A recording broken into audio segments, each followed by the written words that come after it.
Вытяжная часть, боже. Боже, я забыла. Я должна была взять за это. Ладно, давай заново. Аптечка вытяжная, размеры 22, 15 на 10.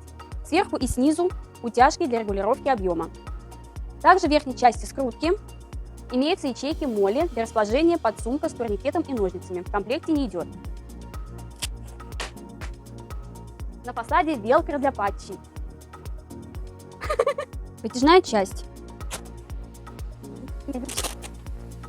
Развертки представляют из себя крест с достаточно широкой организацией. Здесь 3 сетчатых кармана, ячейки на резинках. Нет, не те. Вот эти. Ячейки на резинках, допустим, для зажимов, шприцов, ампул и других схожих цилиндрических изделий. В центре панель, наконец-то до нее дошли, на шок-корде с утяжкой для индивидуальных перевязочных пакетов, турникетов, жгутов, бинтов и так далее. Не болейте, мальчики!